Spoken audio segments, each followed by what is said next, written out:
What's up, y'all? It's your boy, Nolan, No Land, from the official XeroShoes.com YouTube channel. Shout out Nightwing, if you don't know who that is. That was my inspiration for starting this channel. Look up wear testers. Shout out. Today I'm doing a comparison review on 3 different barefoot boots. We got the Lems Boulder, the XeroShoes Denver,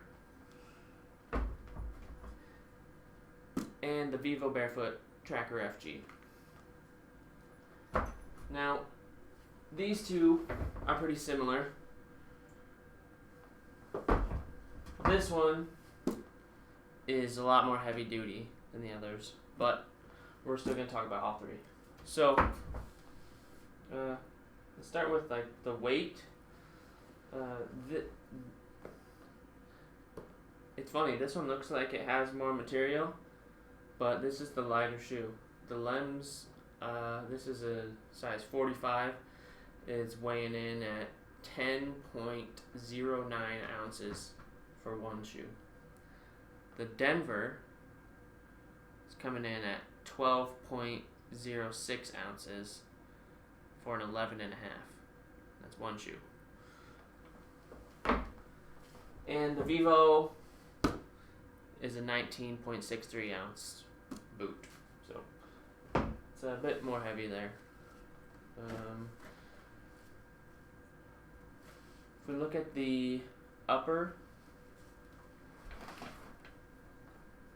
this one, the Lems Boulder boot and the XeroShoes Denver, have kind of similar uppers.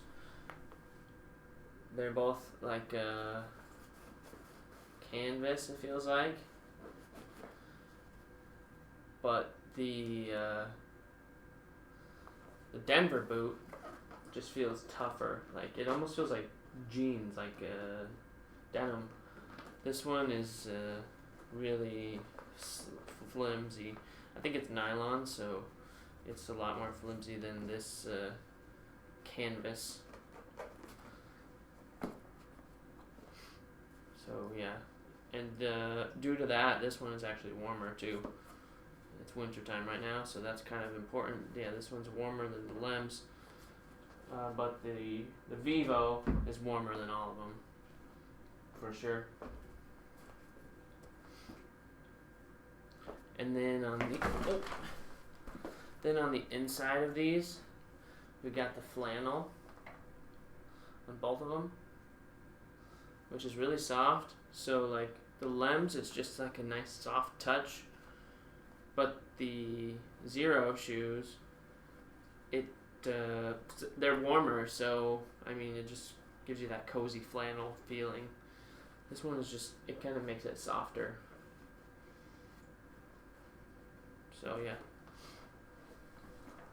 The upper of the Vivo is a nice water treated leather, full grain, I think.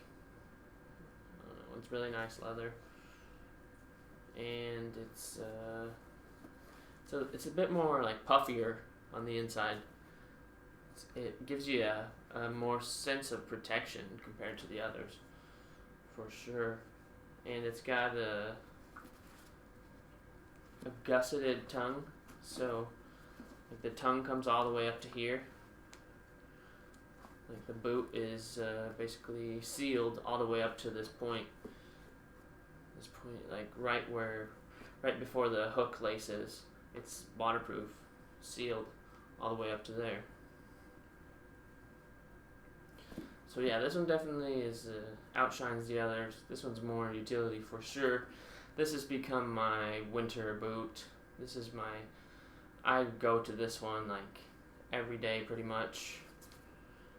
It's warmer, and yeah, now that I got them laced up so I can slip them on, it's just so nice just slipping them on. So yeah, this is definitely the winter shoe. This is the winter. This is my snow boot. But it's also the most expensive. So yeah. let's look at the sole. The sole on these two, you can see it's a bit different for sure. The Xero has these chevrons, and I think they both have their soles patented, but the Xero is a lot more flexible, that's for sure. This one is the Lems is a lot thicker, like the sole is a lot bigger.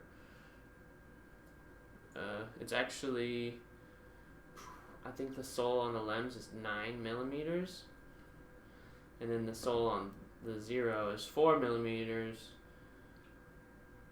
and 3 millimeter lugs. Or maybe it's the opposite, 3 millimeters, 4 millimeter lugs.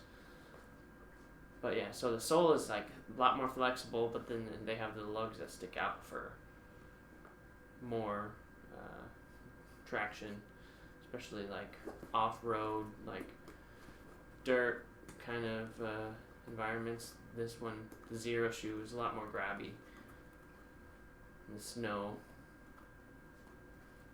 The Lems is good, like on flat surfaces. It's pretty grippy. The Xero is more grippy, as it's worn anyways. This one was grippier when it was newer, but it's kind of worn. So the Xero ages well, it wears well, like it's still grippy as it wears down. This one is kind of losing its grip. So yeah. And then the Vivo, let's look at that one too. This one's a lot more rugged.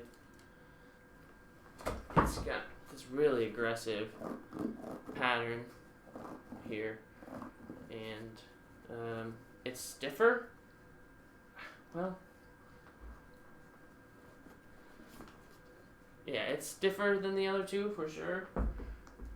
Like, but once you break it in, it's got a nice toe bend. So, and it's actually pretty thin. It's like 5 millimeters, I think. The whole thing, 5 or 6 millimeters. It's like incredibly thin, but it's really rugged. So you can really feel the ground through it. Like you get good ground feel, but it doesn't have the best bend. So it's like, I don't know. I like it though.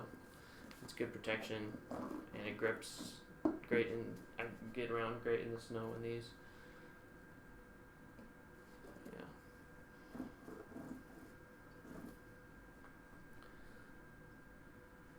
Sizing.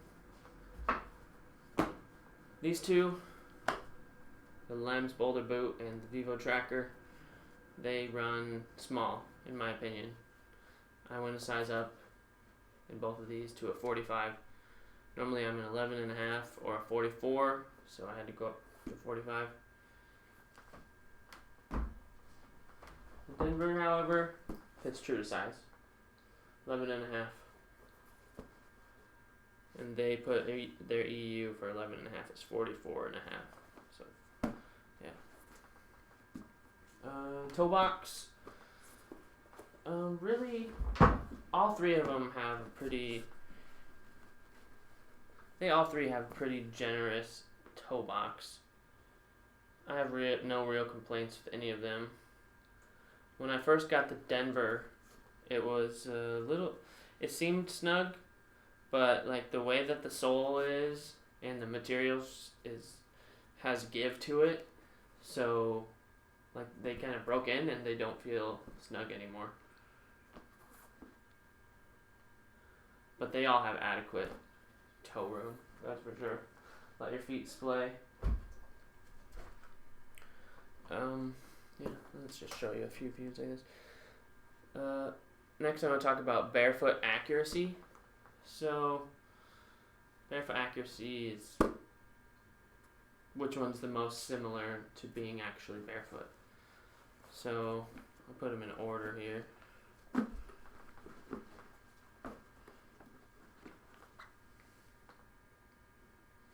XeroShoe is the most flexible, definitely the most barefoot feeling, and it's also coming in at the second warmest, so it's got some things going for it. Actually, I gotta switch these around. The Vivo has a better ground feel than the Lems, in my opinion, because of the thinner sole, so you can feel more of the ground.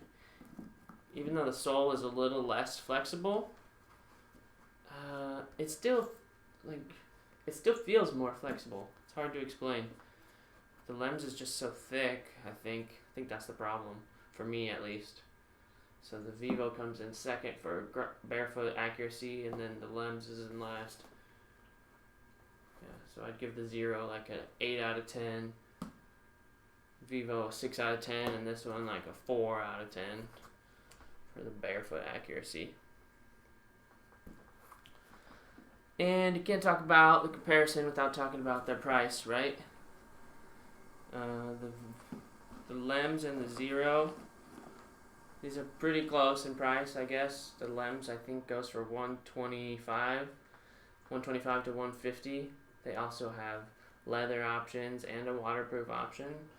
That's $150, I think. And then Xero Denver retail is about $110. So it's a little less expensive, a little warmer, a little better barefoot accuracy. And then the Vivo is retail goes for $240. So it's a little more pricey, but if you can find it on sale or like on eBay or something, definitely this is like if I was asked like what's the best winter boot barefoot, it's this, because this can do the job, but on the coldest days you're gonna need wool socks, and it's not completely waterproof, so if you step in a puddle or something, your foot's gonna get wet. But yeah, that's pretty much my take on it. The Lems might be for you if maybe you're new to barefoot shoes, and it's kind of like a good between of like a regular shoe and a barefoot shoe. Or you want more padding, you want to be higher off the ground, this might be your go-to. But the Xero is definitely just more versatile. I use it to run in. Like I do workouts at the gym in these. Like I wouldn't do that in the Lems because they're just, that's not what I would use them for. I can use these. These are pretty versatile. Use them in the gym. Use them on the trails in the snow. Pretty nice. Keeps my feet warm. It's a good winter running shoe for sure. I probably wouldn't run in these, but you could. Definitely hiking. You could do some good hiking, you know. You'd be nice protected in these for sure. These, I would like to know if the leather feels more rugged, but they're really light. They got that going for them. But they just don't. The toughness isn't there, and then the sole isn't my favorite. So, yeah. So that's pretty much it. The Vivo is the best, but it's the most expensive. Xero is the most versatile, and this is just a good option. So, let me know if you got any questions. You can follow me on Instagram at no_land. I post pictures of my runs and my workouts, and I put the shoes on there, and kind of so you can see them in everyday use. Comments, questions, subscribe, like. Thanks. Peace.